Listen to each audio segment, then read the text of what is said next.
I'm Dan, 37, gay, married, and welcome back to my series where we are going back to the source material of my favorite show, Heated Rivalry. In my last video, we read the prologue in chapters 1 through 3, kind of looked at how things were comparing to the show.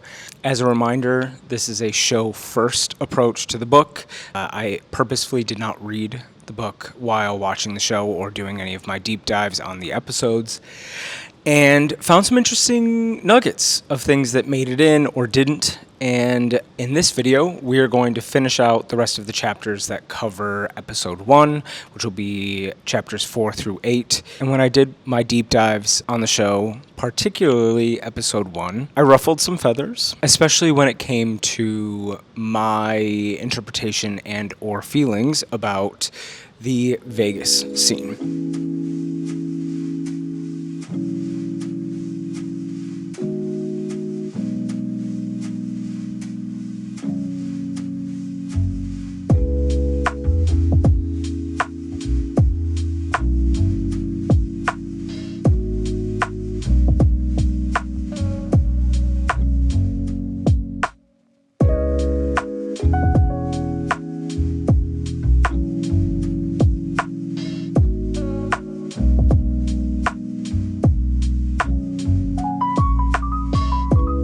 Chapter 4. We are in July of 2010 in Toronto, and we finally get the very important campaign shoot. And I guess I hadn't really thought about it, but they're doing the brand deal for a hockey line. The show didn't really go into any detail about what they were there for, and they were both obviously signed on to do it. Of course, they're the young rivals. Makes sense. And then we get into, Shane was wearing makeup. And he felt kind of weird about it, but we made a point to say he turned and saw Ilya, huge and handsome, and also wearing makeup, which I think made him feel a little bit better. Rosanov comes back with very pretty, like a doll. And Shane says back, "You're painted up too." And Rosanov leaned back, grinned, and said, "Yes, but I'm not pretty." Which is slightly different than how it happened in the show, but the same sort of context there. And then we get something that I hadn't thought about, which is Shane rolls his eyes. He had been called pretty boy a few times before, usually during games, and he hated it. However, he wished he hated it this time. We got a little flutter from that one. I am just now kind of realizing the way that Rachel uses italics in this book to be like, he wished. Okay, well, he didn't wish. We have Shane looking at Ilya and noting that he was stunning and manly, again, kind of leaning into this visual difference that she's trying to build for the book, which doesn't perfectly match the two characters in the show, which is perfectly fine, that Shane is supposed to be younger and more boy-like, and Ilya is supposed to be rough, manly, scruffy beard, that sort of stuff. And then we get this, they're hunched over, face-to-face, holding this pose, and we start falling into laughter, which it was in the show, I remember being like, I don't fully understand why they're laughing or what's so funny, and in the book it makes more sense. It's like they had been doing this for a long time and just sitting and staring at one another, and at a certain point you just kind of break. And we get in the book now a little bit of a dialogue back and forth between the two of them, where Shane is saying, "That's your fault that we burst out into laughter." Rosanov's like, "Your face's fault, you made me laugh." And we get Shane's internal thoughts, right? He's rushing down to the showers to get done, dressed, and out, hopefully, before Ilya gets there. I remember watching the show. I had no concept of what was happening or why they were in a shower together until I had gone back and rewatched it multiple times.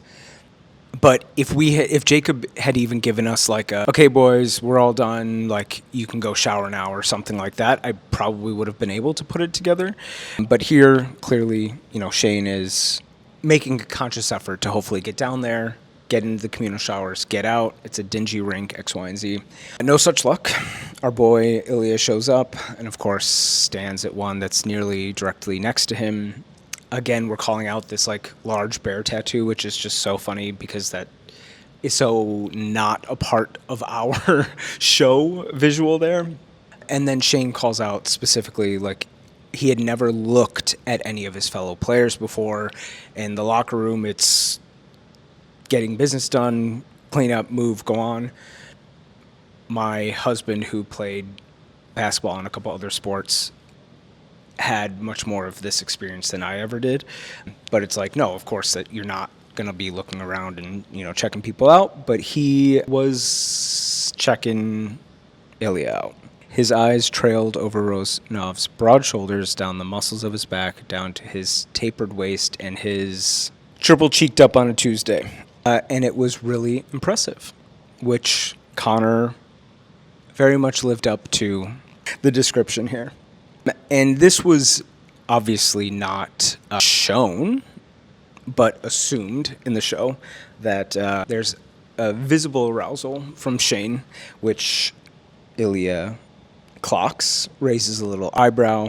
We get Shane saying, "fuck off." And we get a little more like verbal back and forth in the book than we did in the show. So here it says, Shane grumbled, "It's nothing." Ilya retorts, "Like what you see, Hollander."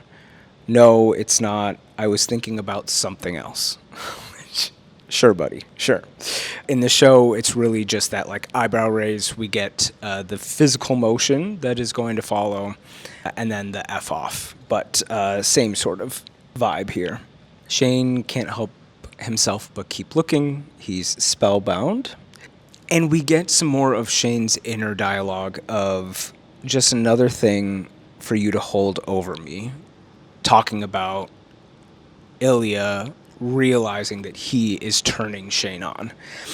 And this like thing that he is just stuck on is so strange to me because it just is so, I guess, different than the way Hudson played it or Jacob portrayed it in the show.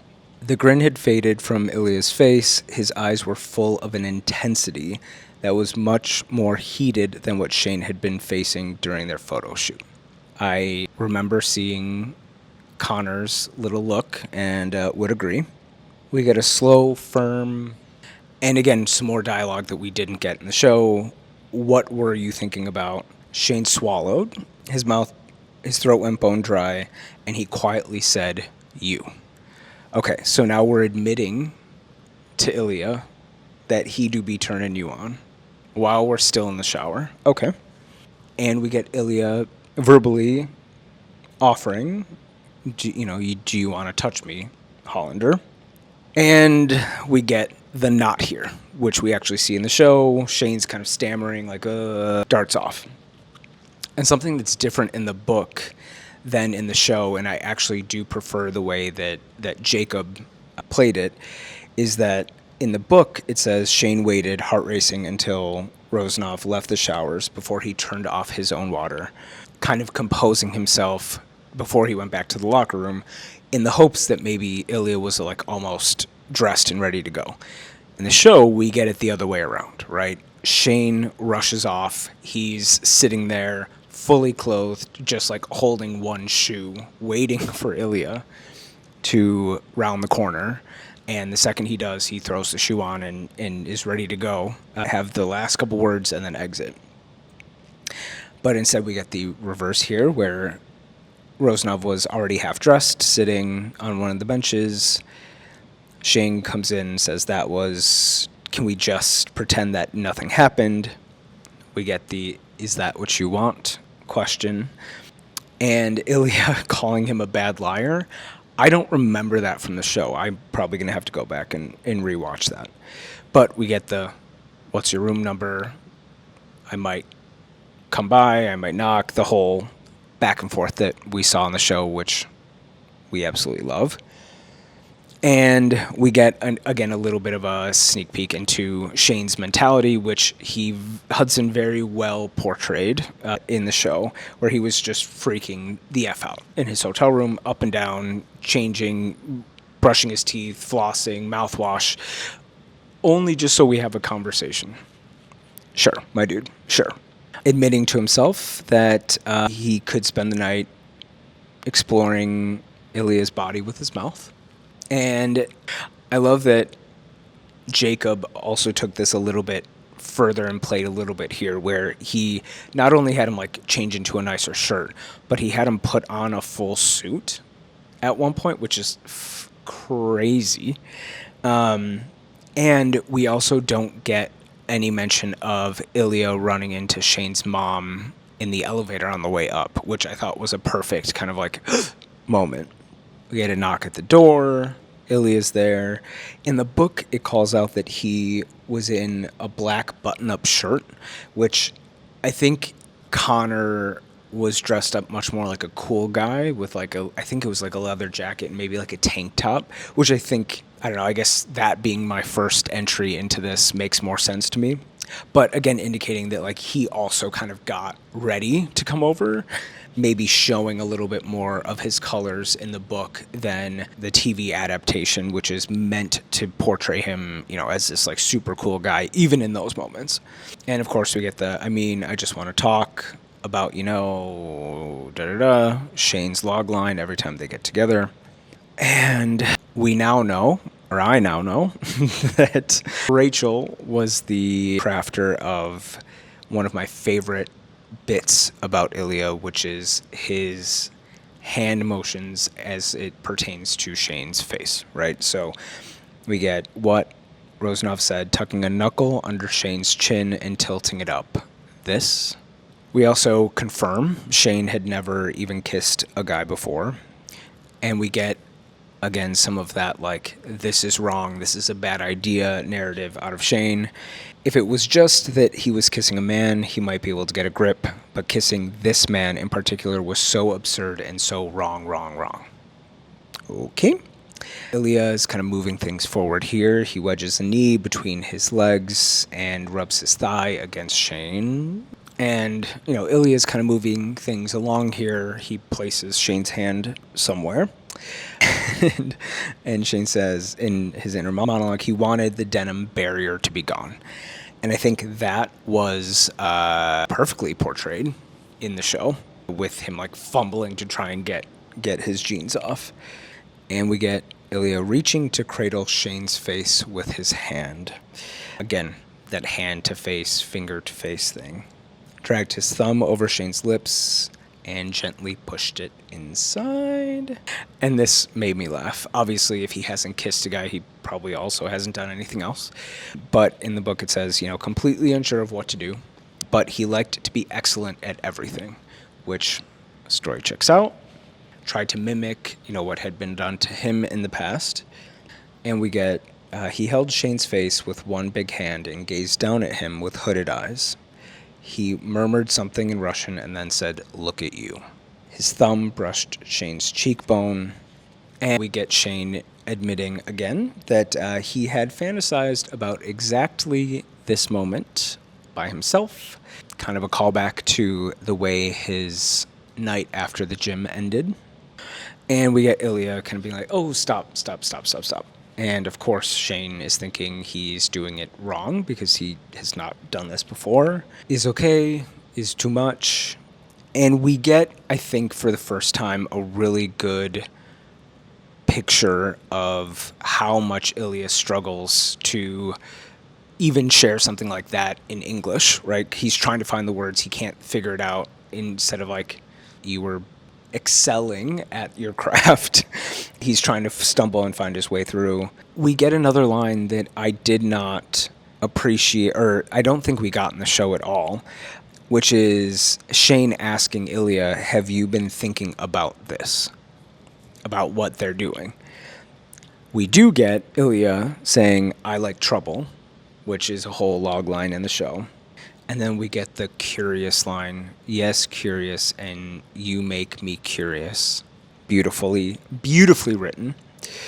We continue to get this, Shane felt very young, very boyish, and this like, Ilya's back on the bed, Shane's standing there, and you want me to get undressed? Well, no shit, bro. You've already seen me in the shower. Like, come on. What are we here for, right? Let's move on. And the way that Hudson and Jacob had Shane display this line in the show is unbelievable. Shane stood with his arms out as if to say, like, well, I loved that snippet. That was so, it's just like awkward, like, okay. So fucking hilarious. And we didn't get this particular set of lines in the show where Ilya grinned, waved his hand over his own chest, so smooth, look, like a swimmer. I don't, assuming like shave, it's natural, all right? Yes, come here. That piece wasn't a part, and I actually, again, the show didn't feel like it played into this like boyish versus mannish disparity. So it probably didn't fit anyways. And then we get, he lay flat on his back next to Rosanov, unsure of what to do next. What do you want? Rosanov asked. I don't know. That was so funny. They're just like, so we're here, okay? And then Rosanov's soft, accented words and his gentle hands and his confident kisses were all working together to ensnare him. That was perfectly captured in the way that Connor played Ilya. He gets back to what he was doing, unsure if he was like doing a good job, but he could hear the encouraging sounds, so he continued. And we get that brief inner dialogue once Ilya has finished of Shane being like, what do I do now? Like, what is the thing that I do next? And we get the joking. Okay, well, good night. Fuck you. Oh, did you need something? And Shane receiving at this point and thinking, oh, I should probably be paying attention to this technique. But his brain had left the room. I think that's probably the goal. And we can do tutorial time afterwards. And we get Ilya doing what he did and not pulling off. And we get, he did so not at all hurried. Like perfectly being like the confidence, the comfortability of doing that.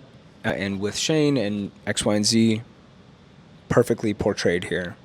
And then, again, this like Shane's inner dialogue about their rivalry is just crazy to me. Like, he felt stupid that he hadn't even tried to, quote unquote, properly finish the job with Ilya. This guy was determined to one-up him at every turn. Sure, Shane. And then we get, he felt the panic surge up in him again. We definitely saw that in the show. And then we get something that I had not appreciated, which was, and didn't come up in the show at all, and has been kind of, if you watched my last video on this, as well as any of my deep dives, this like relationship between Shane, Ilya, and smoking. I thought that Shane was the driver for a lot of why he would not smoke. But here we get to say, here it says, Rosanov's side, doesn't matter. The bears told me to quit.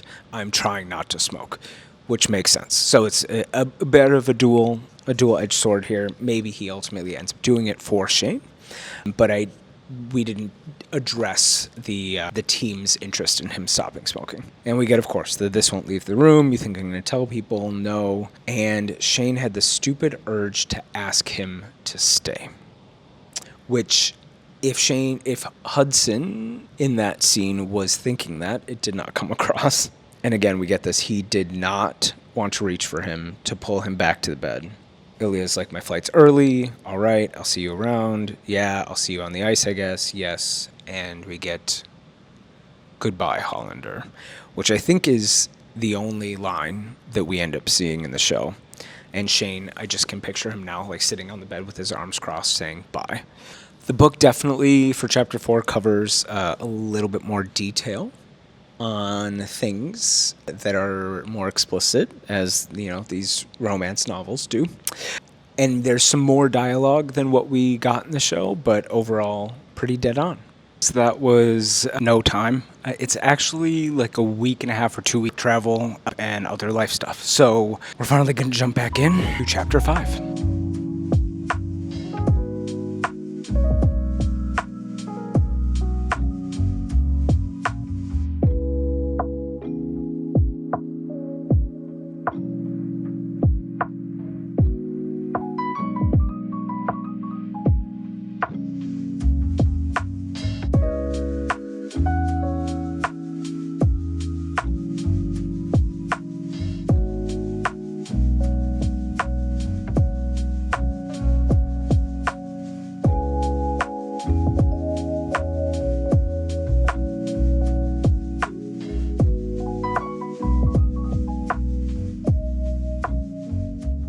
For those of you who are not aware, we do have members. It takes a lot of time to make and edit these videos. So if you're interested in supporting me, I would love to see you as a member.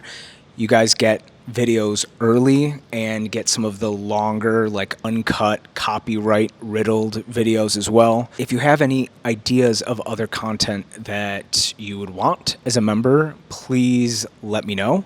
There have been a bunch of you that have joined recently, which is super awesome and super nice of you guys. I really appreciate it. Let's get back to the book. All right, so chapter 5, we are in Montreal, September of 2010.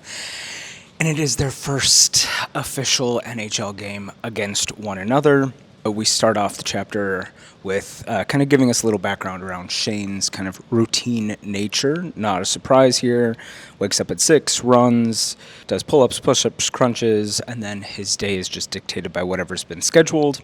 And we start getting this narrative around how Montreal has kind of like wrapped their arms around him, embraced him, super excited to have him on the team, and that he's already kind of their hero. And it's been 2 months since Ilya and Shane were together in Toronto last time.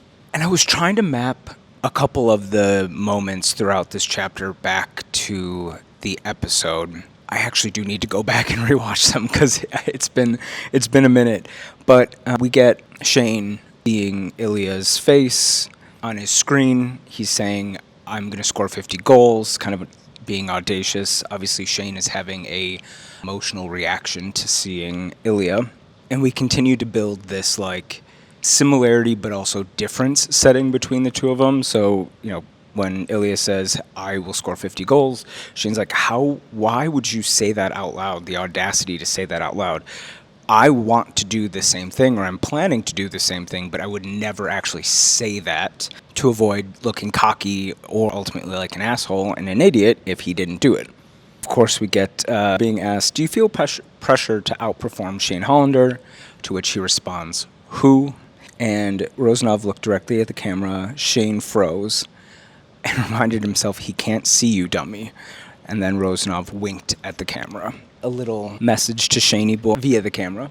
And a month later, they get their chance to actually play against one another. Here it says, "The hype leading up to the first meeting seemed to Shane a bit much." Really leaning into this rivalry thing. And Shane's parents come up early to see him before the game.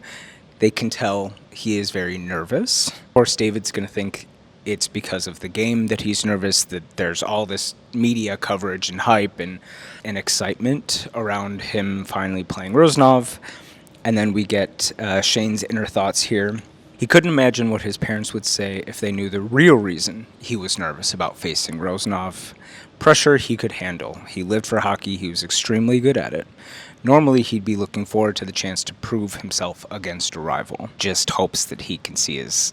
And we get a little bit more intel on Una. In a nation of rabid, knowledgeable hockey fans, Una Hollander ranked near the top. She's spitting out a bunch of different things here. I hadn't realized she was also raised in Montreal, which is great. All of his home games. And being like, he's grateful. He's not weirded out by it. He clearly is super, super close with them, which I guess you get from the show, but I think the book kind of doubles down on that. They ask him if any of the guys have come over to his new place. He introduces us to Hayden and said that, yep, he came over one night before they went out with friends. And then we get into kind of a back and forth where his parents are saying, Rozanov's a dirty player. Shane's saying he's a good player, not as good as you. Back and forth, back and forth. And then again, we're kind of still hung up on he's better at physical acts than me.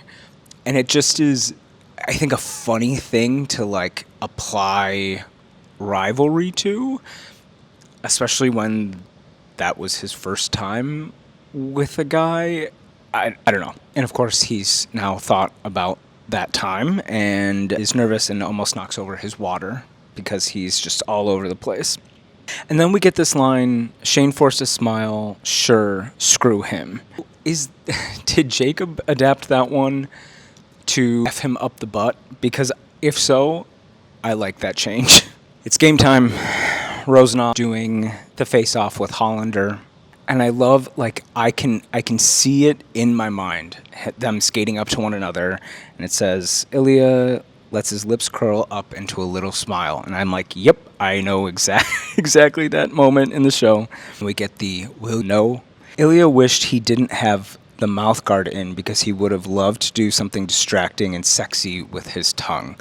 I don't know why I didn't think about this, but we never see them actually with mouth guards in during the show, which I guess totally makes sense from like a, storytelling perspective, but probably something that should have registered like, that's weird that they're not wearing mouth guards, but okay.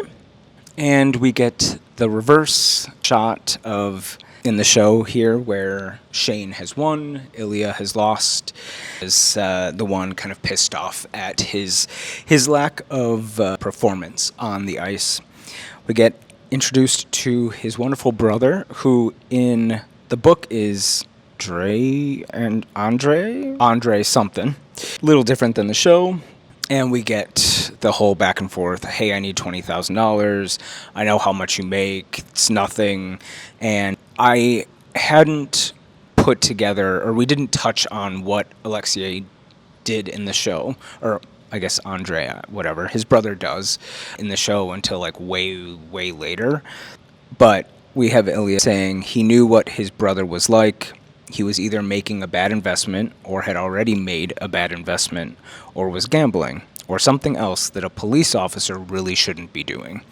And the police angle definitely didn't come through when you see him partying with like hookers and stuff. So interesting. After that call is done, Ilya's watching TV and there was Shane's face, sweaty and flushed, answering questions in perfect goddamn French. Ilya couldn't even say a basic English sentence without sounding like a cartoon villain. He hated his stupid accent. He hated his asshole family. This is definitely something that I missed in the show, but you don't get a sense, like an external acknowledgement in the show at least, that he feels negatively about his ability to speak English. And we end the chapter with Ilya told himself the twisted feeling in his stomach was just jealousy, but he was terrified that it was something much worse. Like love. All right, let's dive into chapter 6.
January 2011 for the All-Stars game. This chapter is much more in depth than this part of the episode was. I hadn't put together they switched up the way the All-Star game goes just to have Ilya and Shane play against one another. They did North America versus Europe.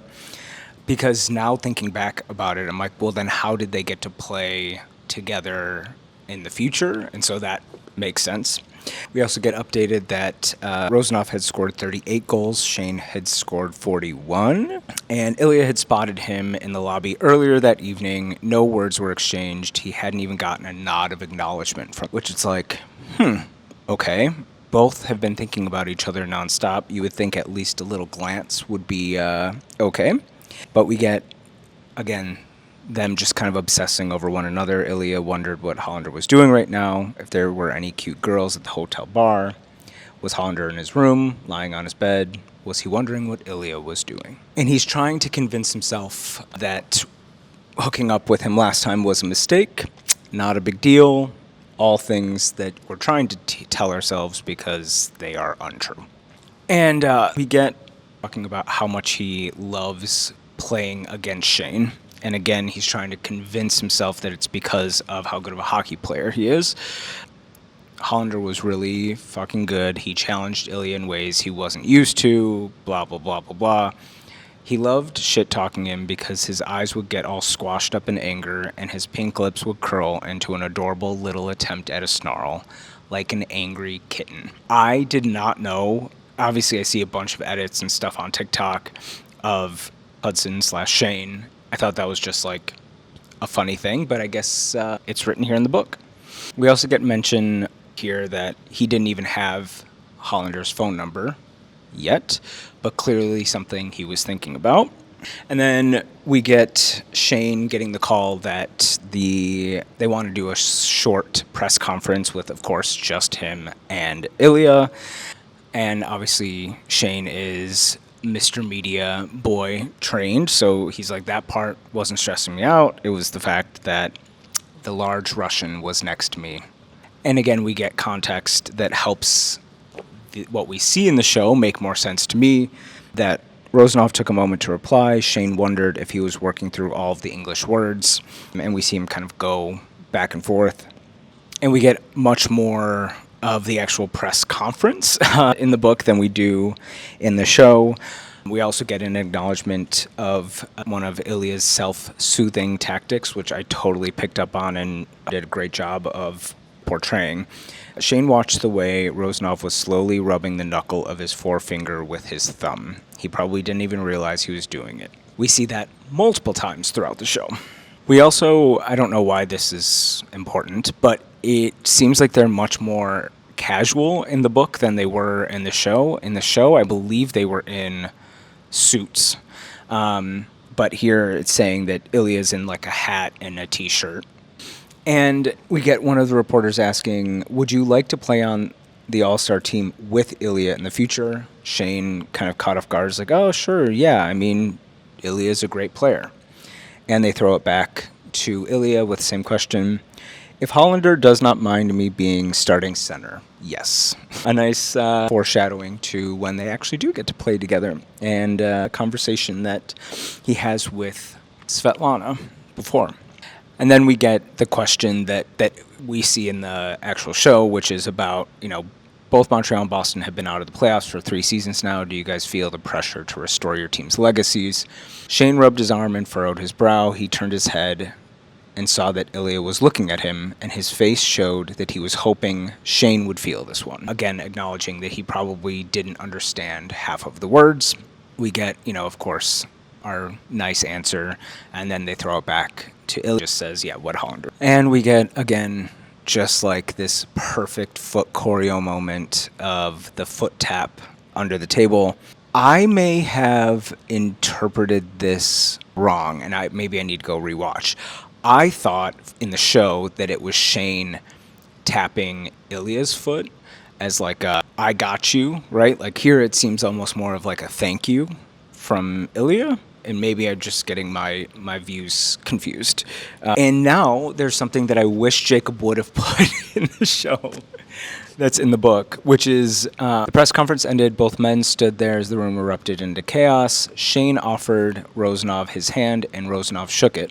When Shane released their handshake, Rosanov slowly slid his finger along Shane's palm.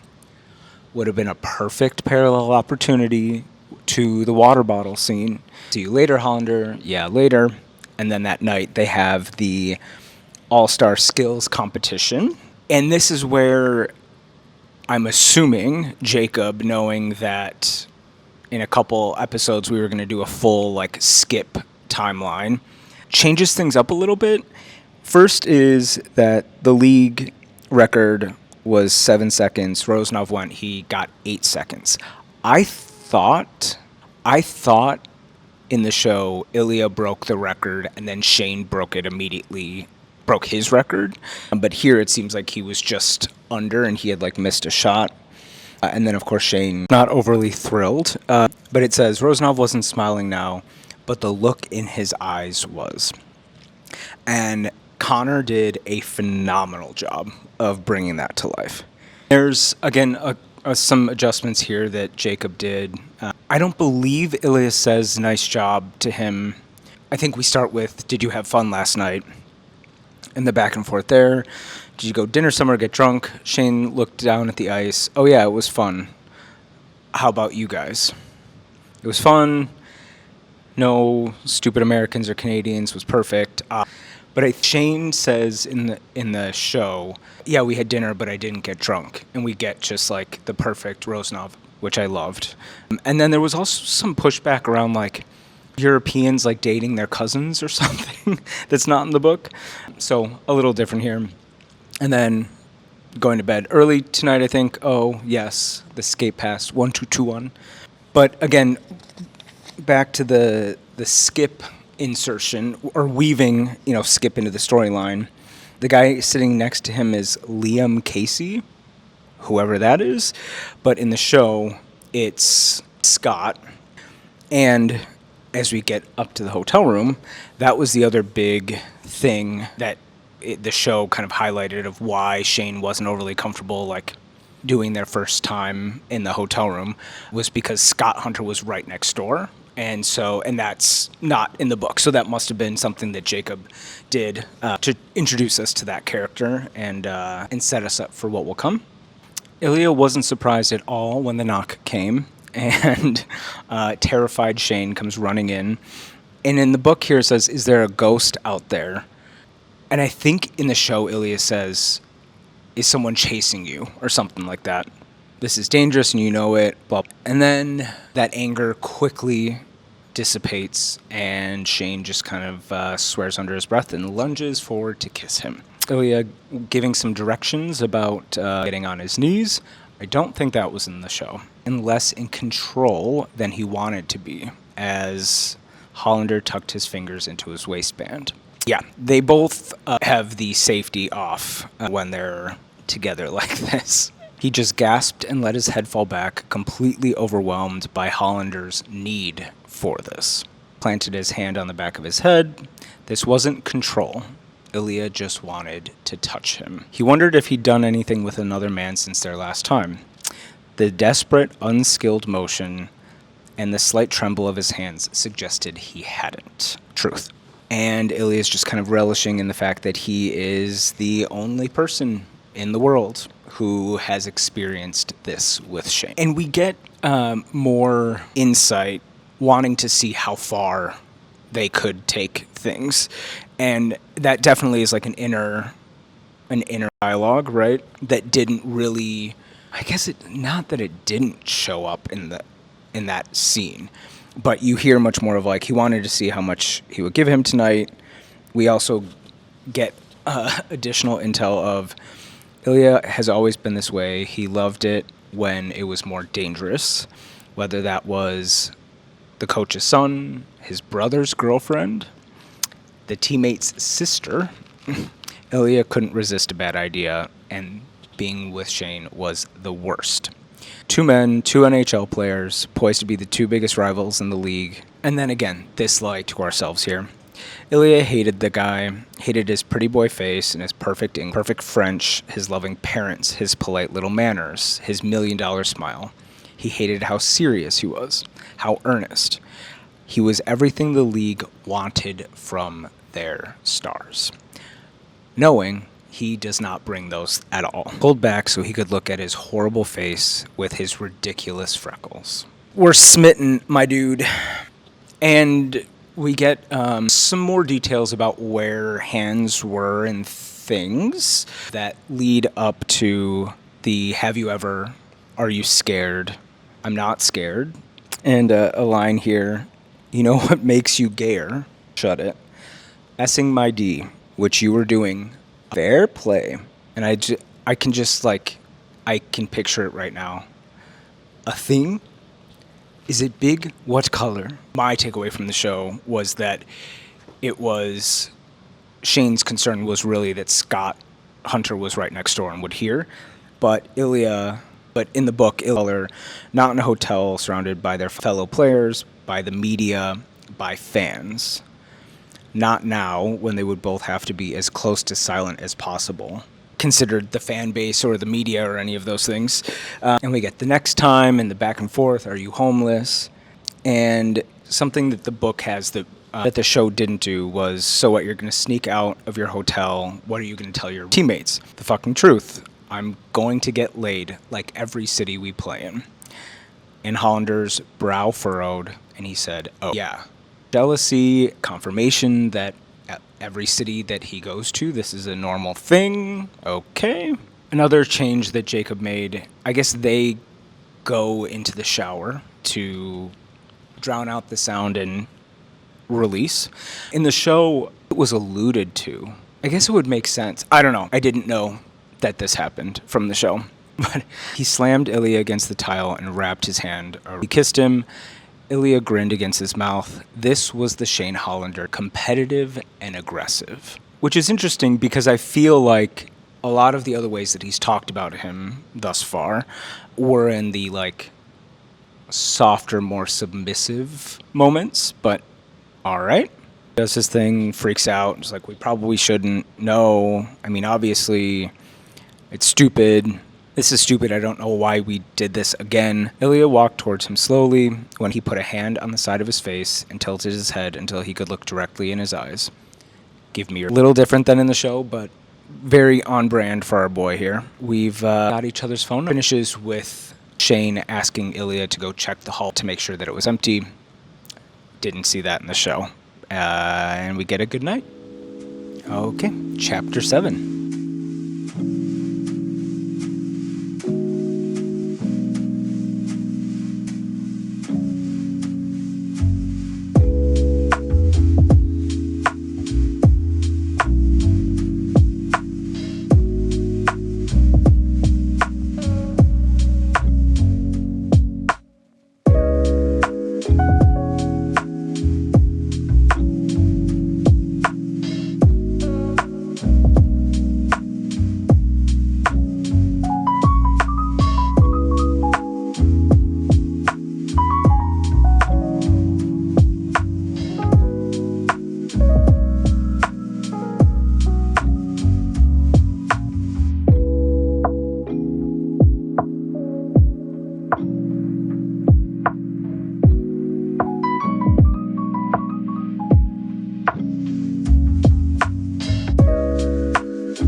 Okay, chapter 7.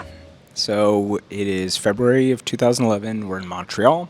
There are a ton of differences in this chapter than compared to the show itself. We start off with Shane working out, trying to convince himself that he shouldn't have Ilya over the next week like they had planned to. Get a little bit of insight. Shane had accepted the fact that he was more than okay with having sexual encounters with a man. He had suspected that about himself for a while, and maybe Rosanov was just the first man to see it in him, to offer him the chance to experiment a little. So maybe what he needed to do was find another man. But, rightfully so, he's like, but this is Montreal, and he is who he is. There's no, like, anonymity that is possible. I guess no real opportunity for anonymity. We also acknowledge that the NHL liked to pretend it was inclusive now, but Shane knew what it was like on the ice. And he says whoever came out first was going to be brave as hell. And it sure as shit wasn't going to be Shane. Okay. And then he goes through 3 options, which I think are helpful context for when we see Rose. So he had figured there's 3 choices: forget about men altogether, stick to women, risk finding another man who would be discreet, patient, or just let whatever's happening with Rosanov continue to happen. The first option was most sensible, the least appealing, and Shane couldn't see a way that they could possibly keep this thing quiet if it continued. Why was he even thinking about that? A long-term secret relationship with Ilya Rosanov. I'm sorry, bud. That's what you've got coming your way. And again, I know I mentioned this before. My brain just did not register that they were 19 when they first met or were getting together, because usually, like in the show, there would be some sequence that is showing us that, oh, they're at college or something like that, so you get that context. But here, he's like, he was 19, horny, and oddly lonely for a star athlete. And we get an interesting text exchange. So it's the next week. Boston's in Montreal. Lily says, I need your address. And Shane says, no. F off. What is it? None of your business. Fine, your loss.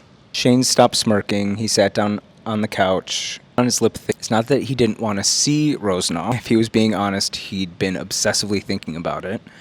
He just didn't want his arch rival coming to his home. That I don't get the hang up on. Also, if you're trying to control as many aspects of this as possible, your home would be the safest place to do it. I don't know. I don't understand the logic there, but he gets his shit together and texts back, could we meet somewhere else? He ends up getting a hotel room in the same hotel that Ilya and his team are staying at, which again feels riskier than having someone at your house, but that's just me.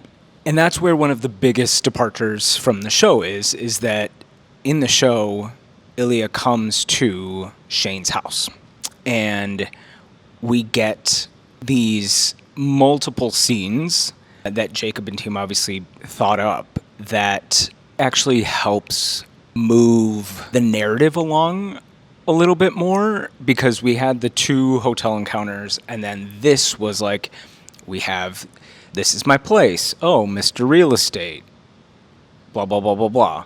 We also get the stairwell goodbye kiss lovey-dovey moment. So I think it was actually a really great idea on Jacob and team's part to do it that way. But again, we get you're nervous, it's just sex, you look nice, and they're both just falling immediately back into one another. When Rosanov stood again, Shane couldn't remember why exactly this was a bad idea. And then we get the come here, no, you come here. I loved that moment in the show. He grabbed Shane's thighs and hoisted him up on the... Shane had no choice but to wrap his legs around the taller man's waist. Taken aback that he's being carried to the other room, he felt he was kind of of course, because in the book they're at a hotel. Ilya's asking, did you bring everything? He says yes. We get a good boy.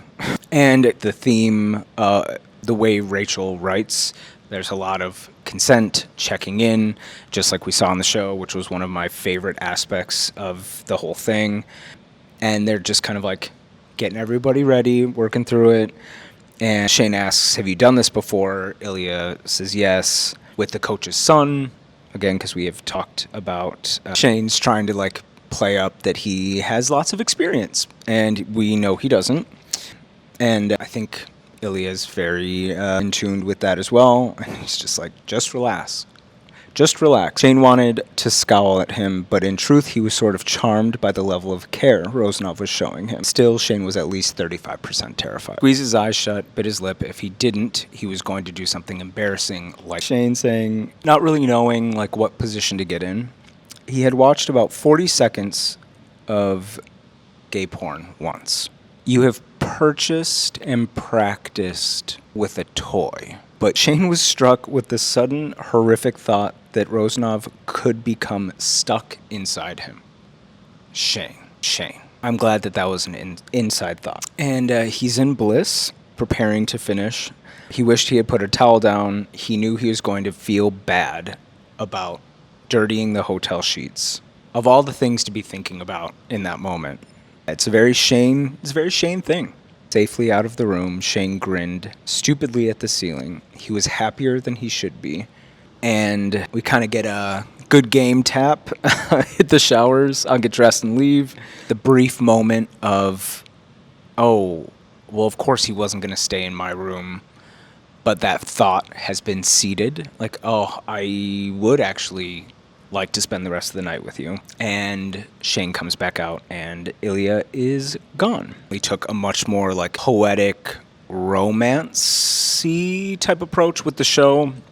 That song, "It's You" by Peter that they play over the scene is one of the most insanely perfect songs to tell the internal narrative of like they're getting emotionally more invested in one another in this like moment.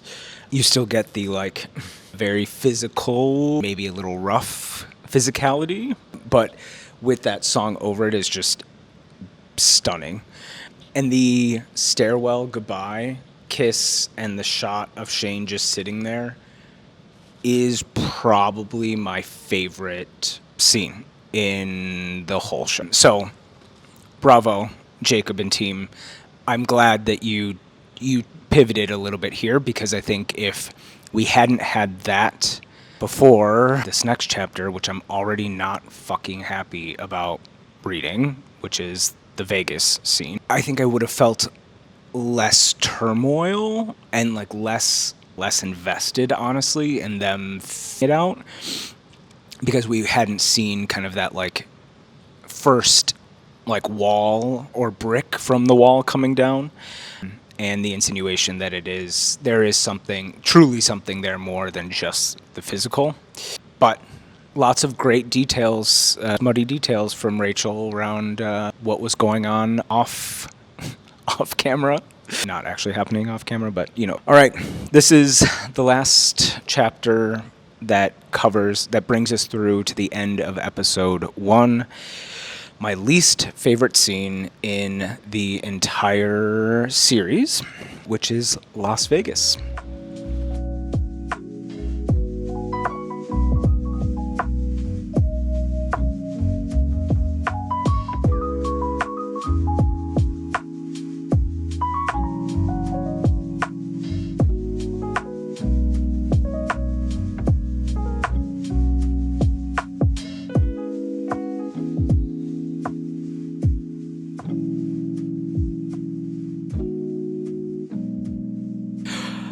Okay. The rant that I just had about Vegas, that's about next time they're in Vegas together. Forgot that this is the one with the Rookie of the Year award, so scratch that. So we're in Vegas. It's June of 2011. They had both scored exactly 67 goals, which is crazy. Shane's acknowledging that Rozanov brought something out in him. Shane wasn't the type of guy who needed to be the best player on the team. He just always was. And maybe that was it. Maybe Shane had been a little bit bored before Ilya Rozanov came along. Wanted to cross-check him in the mouth and then kiss it better. This like, I hate you, I love you, that's in full swing here. Takes home the W. Everyone's pretty drunk, and he hasn't seen Ilya. Shane would be here in this room, ready to... Yes. And then there's a lot of thinking about where Ilya might be. I, again, not remembering that they're 19, can't drink legally. And so he's like, well, maybe he went back to his room to stealthily get drunk in his hotel room and come back to the party. And another opportunity for Jacob to weave Scott into the timeline here. Someone comes up to him and says, have you seen Rozanov anywhere? Kind of catches him off guard. In the book, it's just a forward from Toronto, but we know that was Scott in the show. And it was kind of funny to read this from Shane's perspective. It was getting harder to tolerate the atmosphere of the place without the help of... He, in the show, doesn't give any indication that he would drink for like social anxiety or anything like that. I mean, I do.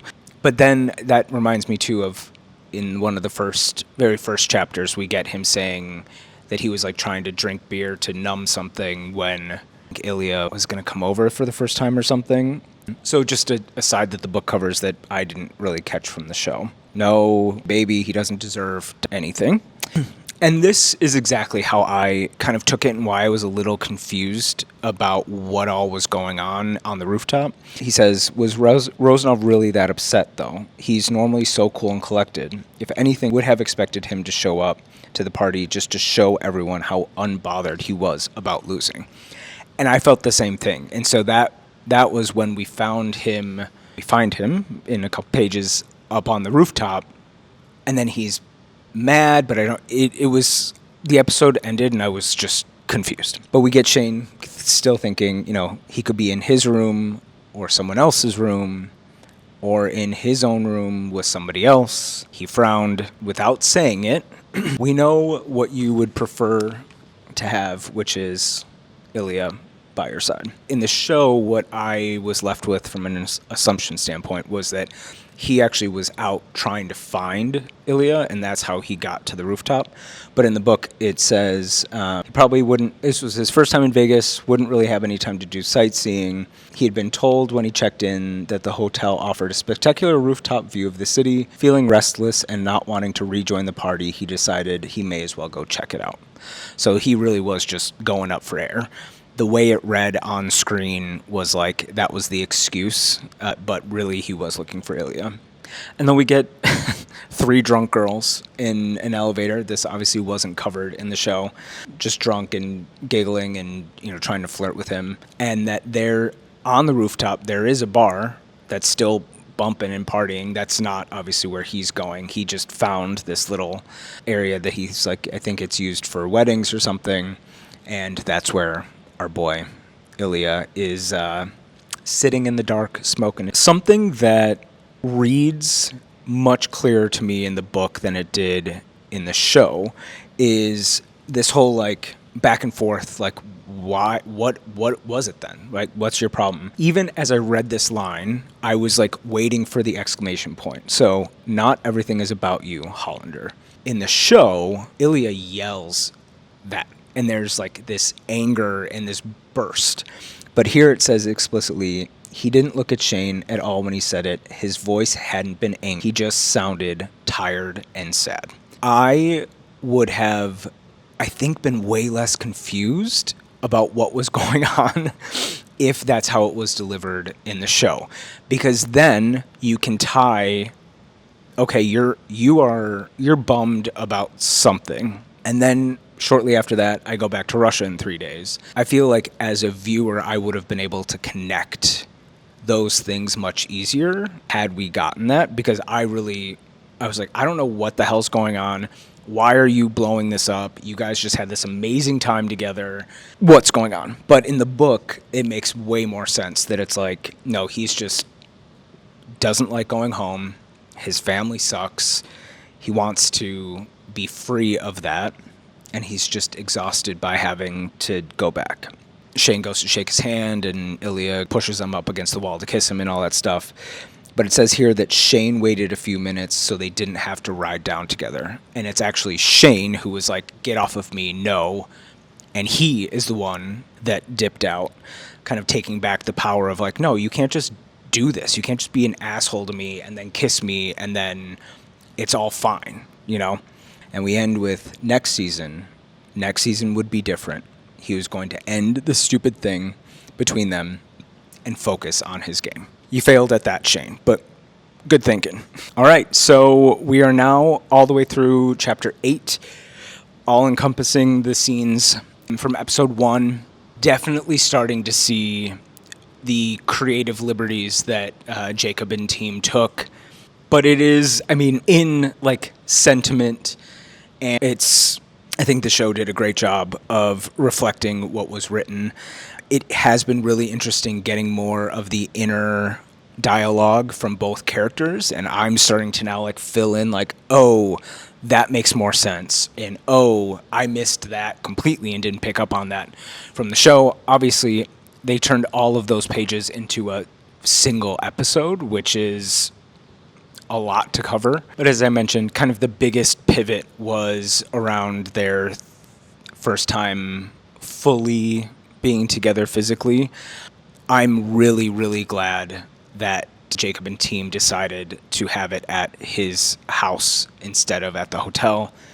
And I respect even more so the music choices for that scene, bringing us that like emotional connection that they have and telling us that They are nearing each other. They're falling for each other in a way that the book alludes to, but is much more clear and concise.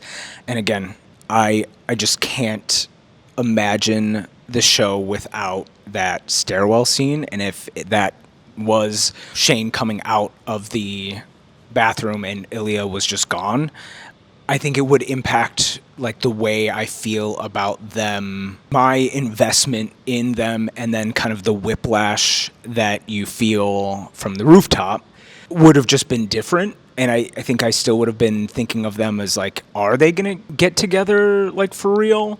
Whereas I think the show gives you like a glimpse of, yeah, there's something here, and they are really, really into one another. And then, as I mentioned, the only other thing is, weaving Scott in so that he's now a character that we are seeing and can begin putting some puzzle pieces together as we get to, I believe, episode 3. If you guys liked this video, please give it a thumbs up, subscribe.